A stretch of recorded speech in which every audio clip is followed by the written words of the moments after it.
नमस्कार, स्वागत है आपका अजीत अंजुम जी के प्लेटफॉर्म पर। मैं हूं नीलू व्यास।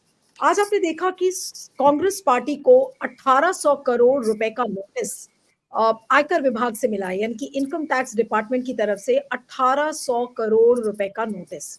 और आज ही के दिन सीपीआई यानी कि जो डी राजा की पार्टी है, उसको 11 करोड़ का नोटिस मिला है। क्यों? क्योंकि उन्होंने पुराना पैन कार्ड इस्तेमाल किया था। अब लॉजिक क्या है? लॉजिक क्या कोई लॉजिक है जिस तरीके से कांग्रेस को नोटिस पे नोटिस दिए चले जा रहे हैं? और आज जो 1800 करोड़ रुपए का जो नोटिस उनको मिला है, उसका अगर मूल्यांकन वर्ष आप देखें तो 2017, 18, 20, 21। आज अजय माकन ने भी एक प्रेस कॉन्फ्रेंस किया। उन्होंने कहा कि देखिए, अगर जिस पैमाने से और जिस बेंचमार्क से कांग्रेस को 1800 करोड़ रुपए के नोटिस दिए गए हैं, अगर बीजेपी को उसी पैरामीटर से अगर नोटिस भेजे जाते तो बीजेपी को 4600 करोड़ रुपए का भुगतान करना पड़ता। तो आज सवाल ये उठ रहा है कि इनकम टैक्स डिपार्टमेंट इस तरीके का भेदभाव कांग्रेस के साथ क्यों कर रही है। राहुल गांधी का एक पुराना ट्वीट जो आज दोबारा उन्होंने ट्वीट किया, उसमें उन्होंने ये भी कहा है कि जो लोकतंत्र का चीरहरण करने वाले लोग हैं, उनके साथ जब सत्ता बदलेगी तो कड़ी से कड़ी कार्रवाई होगी। लेकिन जिस तरीके से कांग्रेस को लगातार सरकार परेशान कर रही है, कांग्रेस के पास अब विकल्प क्या है और कांग्रेस अब इस चीज को लेकर कितना आगे जाएगी, कैसे जाएगी, इस समय हम इसी सब पर बातचीत करेंगे। हमारे साथ कांग्रेस के वरिष्ठ नेता जो कि मल्लिकार्जुन खड़गे के रणनीतिकार हैं, कांग्रेस के एडमिनिस्ट्रेशन इंचार्ज और राष्ट्रीय प्रवक्ता भी गुरदीप सिंह सप्पल हमारे साथ जुड़ रहे हैं। गुरदीप, आपका बहुत बहुत स्वागत है। और आज एक ऐसे दिन पर आपका मैं इंटरव्यू कर रही हूं जब 1800 करोड़ रुपए का नोटिस आया है। क्या इस चीज के बारे में पार्टी को पहले से कुछ ऐसा एहसास था कि अब और ज्यादा दमनकारी गतिविधियां सरकार की बढ़ जाएंगी, क्योंकि आपके अकाउंट्स पहले से ही फ्रीज किए गए हैं और अब ये फ्रेश नोटिस कितना बड़ा संकट है इस समय पार्टी के लिए? देखिए, संकट पार्टी के लिए नहीं है, संकट पूरे लोकतंत्र के लिए है। ऐसा नहीं है कि सिर्फ कांग्रेस पार्टी के साथ ये कार्रवाइयां हो रही हैं। हम जानते हैं सीपीआई को नोटिस मिला, आपने बताया है। हम जानते हैं सीपीआईएम को मिला है। हम जानते हैं दूसरी पार्टीज को भी मिला है। और ये तो इनकम टैक्स डिपार्टमेंट की बात है। ईडी अपना काम अलग कर रही है। कल केरल के चीफ मिनिस्टर की बेटी के ऊपर ईडी एफआईआर हुई है, उनके फॉर्मर फाइनेंस मिनिस्टर पे हुई है। इसी तरह से आरजेडी के ऊपर लगातार कार्रवाई चल रही है। अरविंद केजरीवाल और हेमंत सोरेन गिरफ्तार हो चुके हैं और हर राज्य में कुछ ना कुछ विपक्षी दलों के साथ चल रहा है। टाइमिंग इंपॉर्टेंट है। 10 साल मोदी सरकार को मिल चुके हैं। 10 साल होने के बाद एंड जब चुनाव की घोषणा हो चुकी है, तब वो तमाम काम हो रहे हैं कि विपक्षी दल के नेता प्रचार न कर सकें, विपक्षी दल चुनाव न लड़ सकें, वो इधर उधर जा न सकें, वो विज्ञापन न कर सकें।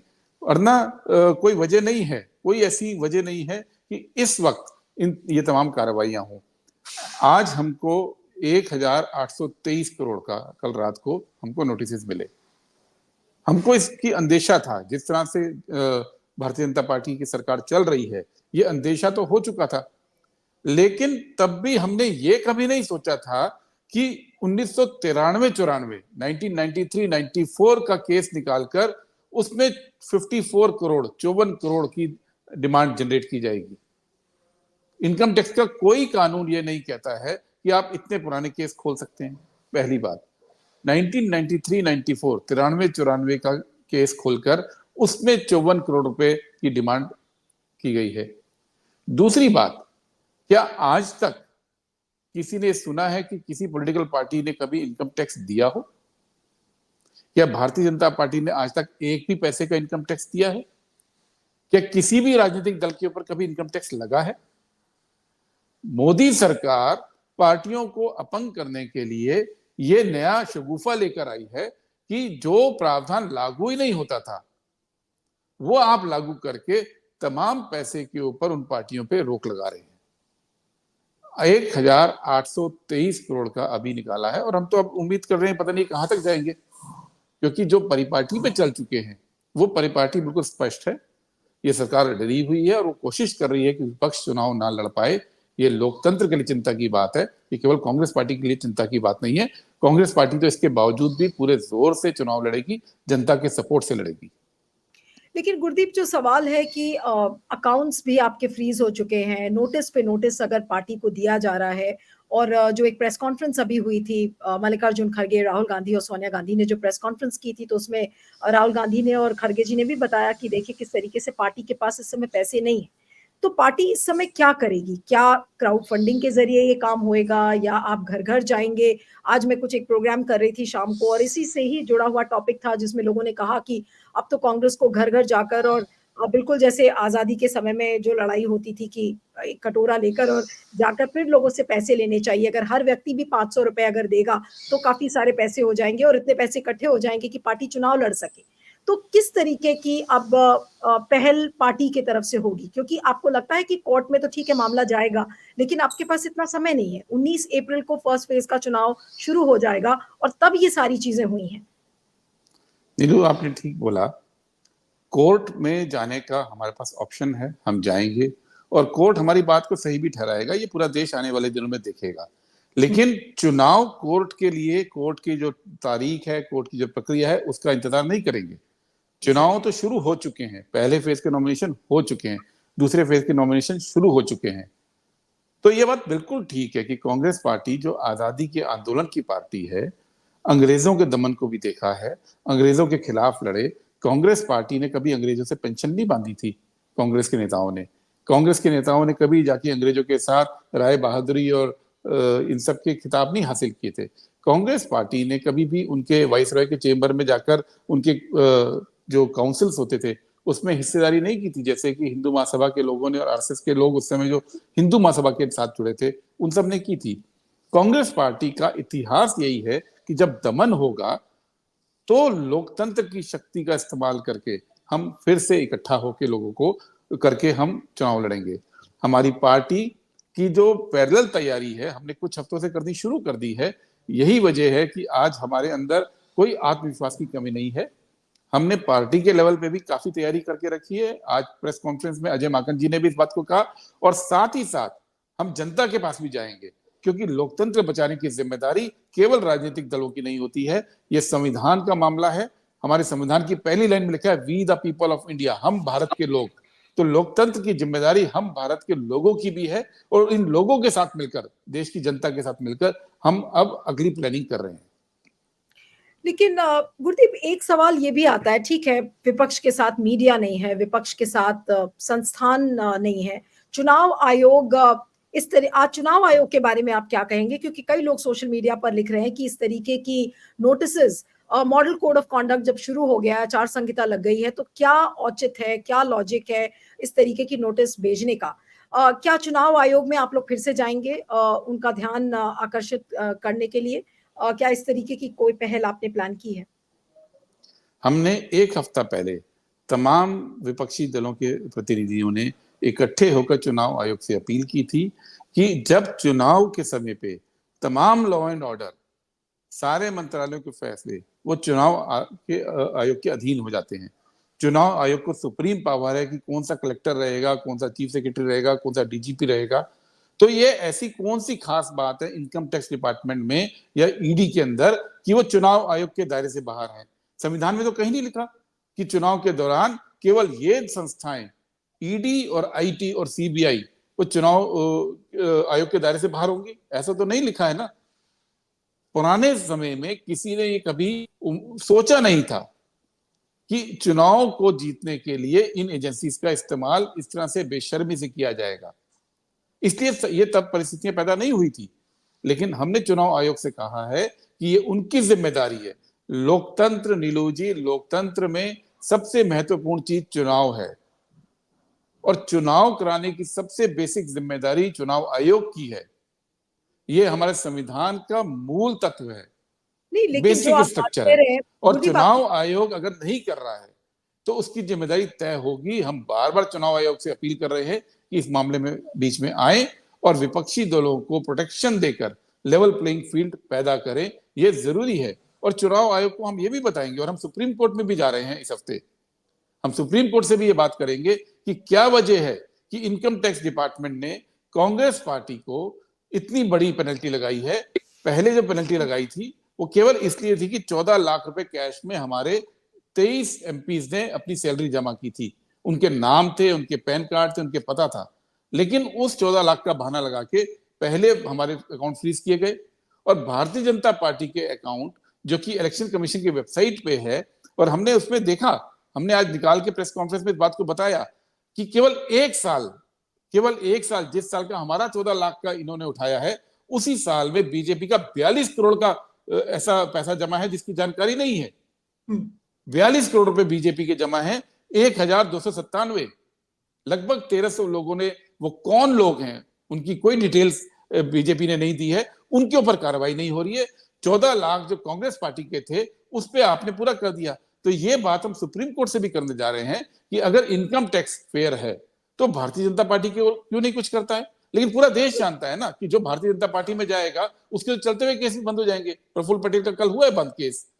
तो ये जो जिम्मेदारी है, हम लगातार कांग्रेस पार्टी और राहुल गांधी और कांग्रेस के अध्यक्ष खड़गे जी लगातार ये बात क्यों कर रहे हैं कि इस देश में संस्थाओं का हनन हुआ है, क्योंकि ये वही संस्थाएं हैं जो बीजेपी की तरफ न सिर्फ आंख बंद करती हैं बल्कि बीजेपी में जाने वाले हर व्यक्ति को गले से लगाती हैं और दूसरी पार्टियों के ऊपर नाजायज कार्रवाइयां कर रही हैं।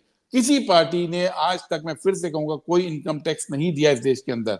ये पहली बार हो रहा है कि चुनाव के समय में इनकम टैक्स का बहाना लगा के सारे अकाउंट फ्रीज हो रहे हैं, और ये हमारी अपील इलेक्शन कमीशन से भी है। हम बार बार अपील कर रहे हैं और हम सुप्रीम कोर्ट में भी इस बात को लेके जा रहे हैं कि दोनों बातें, इनकम टैक्स डिपार्टमेंट के ऊपर ये निर्देश जारी हो, और दूसरा जो बीजेपी ने गड़बड़ की है 4600 करोड़ रुपए उनकी पेनल्टी बनती है, उनसे भी वसूला जाए। आपने खुद बताया कि केवल पैन कार्ड पुराना होने की वजह से आपने सीपीआई को नोटिस दे दिया 11 करोड़ का। नहीं, लेकिन गुरदीप आप मुझे ये बताइए कि बीजेपी ने जहां जहां गड़बड़ियां की हैं, ये पार्टी पहले भी तो ये गलतियां निकाल सकती थी। आज जब बीजेपी ने नोटिस भेजा तब ये काउंटर कांग्रेस की तरफ से आया। ये सवाल मैं इसलिए पूछ रही हूँ कि अगर ये चीजें और पहले से उजागर हुई होती कि इस तरीके की अनोमली बीजेपी के अकाउंट्स में भी मिली है, तो हो सकता है कि ये नोटिस कांग्रेस को नहीं दिया जाता। आज क्या कांग्रेस से इस चीज में चूक हो गई? क्या आप जहां रहती हैं वहां क्या आप हर एक के घर में जाके अपने अड़ोसी पड़ोसी की इनकम टैक्स चेक करते हैं? क्या एज ए नागरिक की आपकी जिम्मेदारी है? या आप जहां रहती हैं वहां पुलिस का काम करती हैं? या जहां आप रहती हैं वहां आप नगर पालिका का काम करती हैं? संस्थाएं होती हैं, संस्थाओं का काम है, ये उनका काम था। कांग्रेस पार्टी देश के अपनी राजनीति छोड़कर बीजेपी का अकाउंट्स चेक करे, ये परिपाटी कभी इस देश में थी नहीं। ये लोकतंत्र के मायने नहीं है। लोकतंत्र में हमने पार्टी में जो बनी है कांग्रेस पार्टी, वो लोकतंत्र के कुछ उसूलों पे चलने के लिए, उस उसूलों पे देश को चलाने के लिए बनी है। उसका काम ये नहीं है कि वो भारतीय जनता पार्टी के जाके अकाउंट तलाशे। ये काम इनकम टैक्स डिपार्टमेंट का था। जो इनकम टैक्स डिपार्टमेंट हम सभी विपक्षी पार्टियों के अकाउंट तलाश रही है, वो भारतीय जनता पार्टी के अकाउंट की तरफ देख क्यों नहीं रही है? ये उनका काम था, ये इलेक्शन कमीशन का काम था जिसकी वेबसाइट के ऊपर सारे अकाउंट हैं। क्या क्या आप ये बताइए, एज अ पत्रकार इस देश में जितने चुनाव होते हैं हर कैंडिडेट के एफिडेविट हैं वेबसाइट पे। एज अ पत्रकार क्या सारे पत्रकार सारे एफिडेविट्स को देखते हैं? क्या उसका काम करते हैं? ये संस्थाओं का काम होता है, ये पार्टीज का या व्यक्तियों का काम नहीं होता है। नहीं, आप ये ठीक कह रहे हैं कि जिन संस्थाओं का काम है वो संस्था तो बीजेपी के खिलाफ कोई भी एक्शन नहीं लेती। लेकिन जब कांग्रेस के जब अकाउंट्स को जब फ्रीज किया गया, अब इस तरीके की जब नोटिसेस आ रही हैं, तो पार्टी में कांग्रेस की आप जो बात कर रहे हैं वो मोरालिटी की बात कर रहे हैं कि मोरालिटी और जो ड्यूटी बाउंड है जो संस्थाएं वो अपना वो काम करे। लेकिन जब आपके सामने एक ऐसा दुश्मन है जिसके पास नैतिकता नहीं है, जिसके पास कोई रूल्स नहीं है, जिसके मन में जब भी जो चीज वो चाहे वो कर सकता है, तो फिर कांग्रेस अगर इसी प्रिंसिपल पर चलेगी तो क्या कांग्रेस एक तरीके से हार को प्लेटर पर रखकर नहीं दे रही है बीजेपी के सामने? बीजेपी का समय मुकाबला कैसे होगा? मुझे लगता है ये पूरा क्वेश्चन ही गलत है। सवाल ये है कि आप सड़क पर जा रहे हैं और आप अपनी ड्राइविंग इसलिए छोड़ देंगे कि सामने पता नहीं कौन सी गाड़ी कब आके मार जाए। हम अपना काम कर रहे हैं, हम चुनाव लड़ रहे हैं, हम अपने कार्यकर्ताओं पे जा रहे हैं, हम जनता के बीच में जा रहे हैं। लोकतंत्र में ये हमारा काम है। हम बीजेपी की खामियों को उजागर कर रहे हैं, उन्होंने जो मिसयूज किया है हम उसको उजागर कर रहे हैं, हम सुप्रीम कोर्ट के पास भी जा रहे हैं। लेकिन सवाल ये है कि ये कहना, क्या आज तक ये किसी ने कल्पना की थी कि ऐन चुनाव के समय पे पॉलिटिकल पार्टीज के ऊपर इनकम टैक्स लगा दिया जाएगा, जो जब से भारत आजाद हुआ, संविधान बना, तब से आज तक नहीं हुआ, जो चीज कभी नहीं हुई। आप चाहती हैं कि हम 10 साल उन कल्पनाओं को सोचकर उस पर काम करते। ये बात तो कभी हुई नहीं ना। भारतीय जनता पार्टी ने क्या कभी एक भी पैसा इनकम टैक्स दिया है? क्या किसी भी पॉलिटिकल पार्टी ने इनकम टैक्स दिया है? तो ये कहना थोड़ा हमारे साथ नाइंसाफी है कि हमने पहले क्यों नहीं देखा। आज सबको पता है इस देश के अंदर एक कानून है कि 6 साल से पुराने इनकम टैक्स के खाते नहीं खोले जाते, टाइम बार हो जाते हैं। ये पूरा देश जानता है ना। तो फिर किस आधार पे 93, 94 का हमारा खोला गया?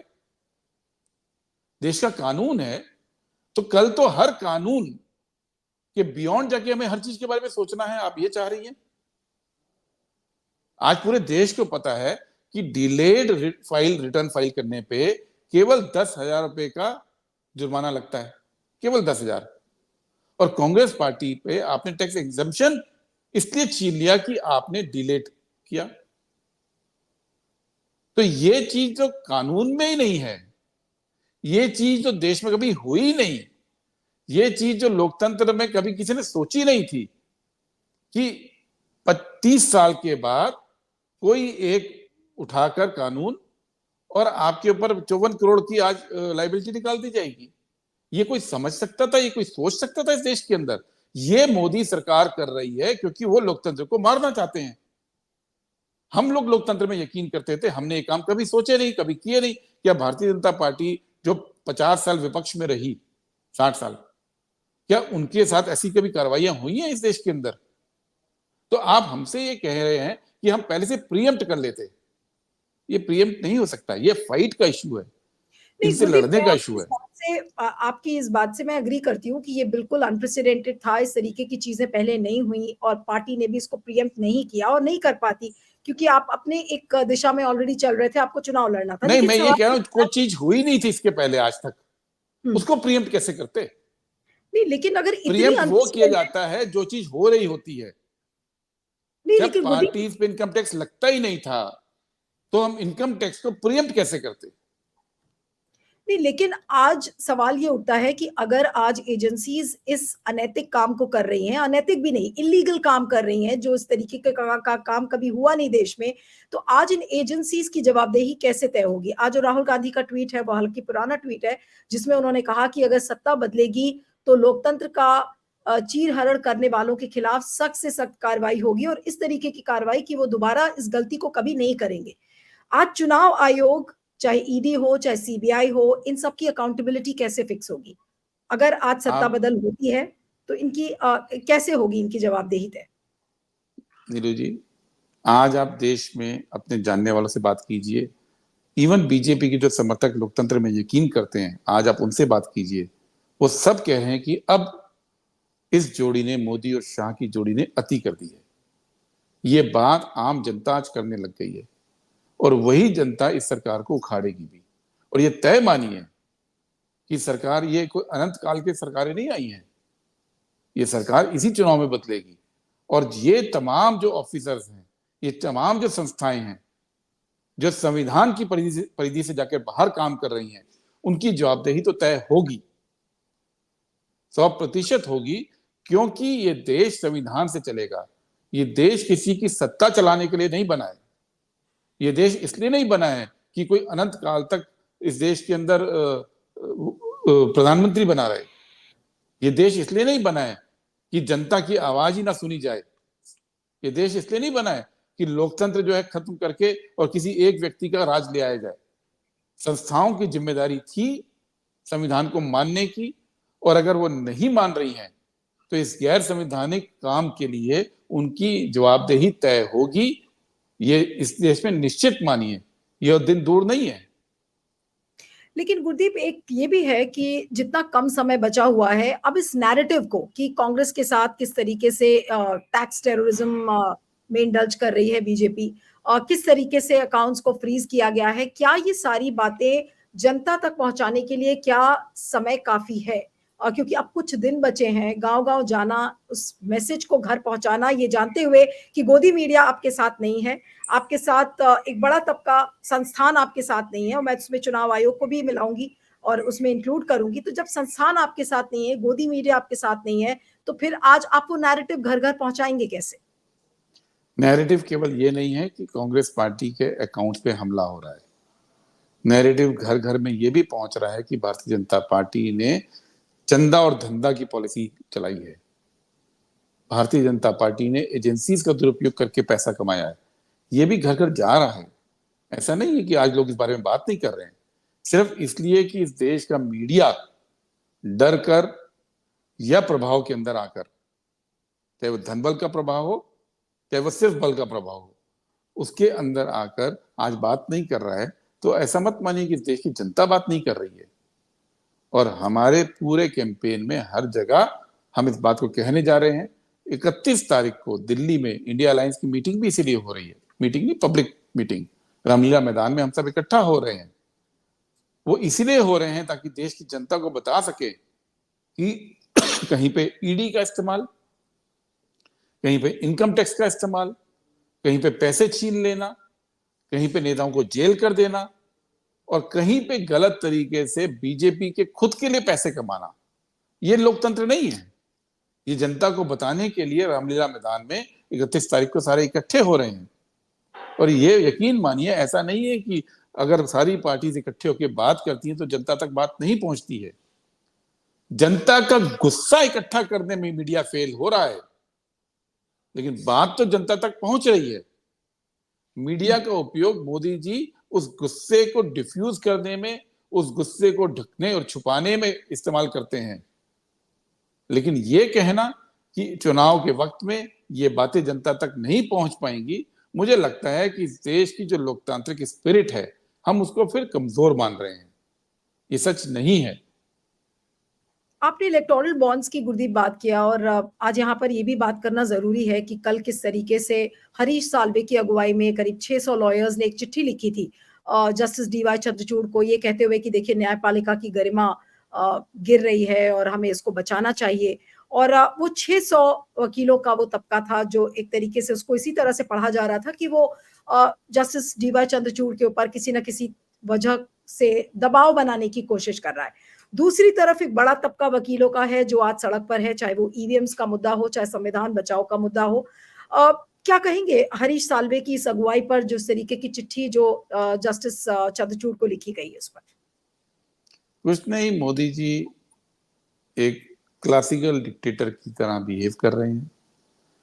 अभी कल तो इन वकीलों ने चिट्ठी लिखी, पिछले हफ्ते तो उन्होंने ये बोला कि मीडिया मुझे दिखाता नहीं है। यही बात बोली ना कि मीडिया तो मुझे दिखाता नहीं, हमारी बात नहीं करता है। तो ये जो विक्टिम कार्ड खेला जा रहा है, ये विक्टिम कार्ड, कोई भी तानाशाही रवैये वाली सरकार जब डरती है तो विक्टिम कार्ड खेलती है। सवाल ये है कि ये मोदी सरकार के टाइम पे ही तो चीफ जस्टिस को प्रेस कॉन्फ्रेंसेस करनी पड़ी। ये तो देश में कभी नहीं हुआ था ना। या सिटिंग जज को बुलाकर आप टिकट देते हैं, ये प्रेशर होता है ना।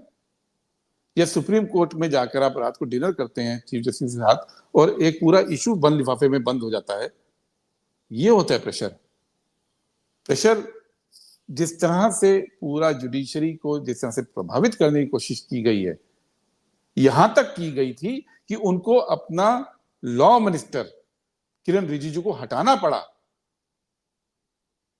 उसके पहले रविशंकर प्रसाद को हटाना पड़ा, क्योंकि जुडिशरी पे दबाव डालने की वजह से जो रिश्ते खराब हुए थे जुडिशरी के और सरकार के, वो इस देश ने देखा है। तो सिर्फ इसलिए कि वो 600 लॉयर जो भारतीय जनता पार्टी के लॉयल हैं, जो उनके साथ जुड़े हैं, वो कोई चिट्ठी लिखते हैं तो उससे ये तथ्य देश भूल तो नहीं जाएगा। ये तमाम बातें इस देश के सामने पिछले 10 साल में हुई है ना। और मोदी जी लगातार लोगों को यही कह रहे हैं, प्रधानमंत्री मोदी, कि मीडिया मुझे नहीं दिखा रहा है, मीडिया मेरी बात नहीं करता है। तो इस बात पे कौन यकीन करेगा? उनके अपने लोग भी हंसते हैं इस बात पे, हंस के उनकी भक्ति करते होंगे, लेकिन उनकी बातें यकीन नहीं करते हैं ना। गुरदीप, आपको लगता है कि जो हरीश साल्वे की जो चिट्ठी है वो किसी न किसी तरीके से, कई लोग इस बात को कह रहे हैं कि इलेक्टोरल बॉन्ड्स के केस में अब सुप्रीम कोर्ट थोड़ा स्लो वॉकिंग करे, इस वजह से इस चिट्ठी को लिखा गया है? और आपका क्या मानना है कि इस चिट्ठी का उद्देश्य क्या था, किस इंटेंशन से वो चिट्ठी लिखी गई? चिट्ठी का उद्देश्य वही था, फिर से कहूंगा, कि कहीं ना कहीं आप विक्टिमहुड कार्ड खेलें। मोदी जी पे, प्रधानमंत्री मोदी के ऊपर लगातार अब अटैक हो रहा है। उनकी सारी जो कारगुजारियां हैं वो देश के सामने आ रही हैं। इलेक्टोरल बॉन्ड से स्पष्ट है ना कि एजेंसीज को उन्होंने एक वसूली एजेंसी की तरह यूज किया है। आज ईडी तमाम विपक्ष के दलों पे केसेस लगा रही है, लेकिन पिछले 3 हफ्ते में, जब से इलेक्टोरल बॉन्ड का आया है सामने, 2.5-3 हफ्ते में, उसमें जो शेल कंपनियां हैं जिन्होंने अपनी प्रॉफिट से कई कई गुना ज्यादा चंदा दिया है, अब प्रॉफिट नहीं तो चंदा कहां से दे सकते हैं? दे ही नहीं सकते। तो यानी कि मनी लॉन्ड्रिंग का इस्तेमाल हुआ है। तो क्या ईडी ने एक भी ऐसी कंपनी को नोटिस भेजा जो सामने प्रत्यक्ष सबूत दिख रहे हैं मनी लॉन्ड्रिंग के? उसको ईडी नहीं देख भेज रही है ना नोटिस। तो ये जो देश के सामने सच्चाई आ रही है, उससे डरकर एक विक्टिमहुड कार्ड खेला जा रहा है। पर मुझे लगता है देश की राजनीति उससे आगे निकली है। इस देश की राजनीति में लोग देख रहे हैं कि हर उस व्यक्ति को जिसको मोदी सरकार ने, प्रधानमंत्री मोदी ने करप्ट बोला है कभी ना कभी, उसके ऊपर अटैक्स किए हैं पब्लिक मीटिंग्स के अंदर, उन सब लोगों को बीजेपी में लेके उनको पाक साफ कर लेते हैं। ये तो पूरा देश देख रहा है। तो दबाव की राजनीति नहीं है ये बड़ी बेशर्मी की राजनीति की जा रही है। और मुझे लगता है देश को इसको नजरअंदाज नहीं करना चाहिए। एक आखिरी सवाल गुरदीप करूंगी चलते चलते। आपने कहा कि 31 तारीख को जो इंडिया अलायंस की महारैली है दिल्ली के रामलीला मैदान में, वहां पर मुख्य मुद्दा क्या होने वाला है? क्या ये सारे मुद्दों को मिलाकर सभी बातें अपनी अपनी अपनी बातें पॉलिटिकल पार्टीज कहेंगी, या इसके पहले कहा जा रहा था कि अरविंद केजरीवाल की जो गिरफ्तारी है वो एक बड़ा मुद्दा होगा? तो मेन एजेंडा क्या क्या होगा 31 की रैली का? 31 की रैली का जो विषय है वो बड़ा स्पष्ट है, सेफ डेमोक्रेसी, लोकतंत्र बचाओ के ऊपर ये हो रहा है, क्योंकि भारतीय जनता पार्टी और मोदी सरकार लोकतंत्र पर प्रहार कर रही है। उस प्रहार के चलते झारखंड के सीएम को गिरफ्तार किया गया। ठीक है, टेक्निकली गिरफ्तारी से पहले उन्होंने इस्तीफा दिया, लेकिन वो सिटिंग सीएम थे। अरविंद केजरीवाल को गिरफ्तार किया गया, वो सिटिंग सीएम है। दुनिया में कोई पहाड़ नहीं टूटता कि अगर 2 महीने ईडी कार्रवाई नहीं करती। उसके चलते हुए आरजेडी को परेशान किया जा रहा है, उसके चलते डीएमके को परेशान किया जा रहा है, उसके चलते सीपीआई सीपीएम को किया जा रहा है। शिवसेना और एनसीपी का जो हाल किया है वो पूरा देश जानता है। तो जिस तरह से ईडी का इस्तेमाल हो रहा है, जिस तरह से इलेक्टोरल बॉन्ड की मार्फत करप्शन को लीगलाइज किया गया, ये तमाम वो मुद्दे हैं जिसकी वजह से आज देश एक ऐसे मुहाने पे खड़ा है जहां लोकतंत्र हमारे हाथ से खिसकता हुआ नजर आ रहा है। इस देश के अंदर ये हद है कि मणिपुर के ऊपर प्रधानमंत्री कुछ बोले ही नहीं, महीनों महीनों बीत गए। ये लोकतंत्र का लक्षण नहीं है। 10 साल आप पीएम रह लिए, आपने एक प्रेस कॉन्फ्रेंस नहीं कर पाए। ये लोकतंत्र का चरित्र नहीं होता है। लेकिन गुरदीप, तो अरविंद इन सब केजरीवाल सवालों के ऊपर ये रैली इन सारे सवालों को लेकर है। जी, अरविंद केजरीवाल की गिरफ्तारी पर हमने देखा कि प्रतिक्रियाएं बाहर के देशों से भी आई हैं, जर्मनी से आई, यूएस से आई, आज यूनाइटेड नेशंस ने भी इस पर अपना एतराज जताया है। उन्होंने कहा है कि भाई फ्री एंड फेयर हर चीज होनी चाहिए।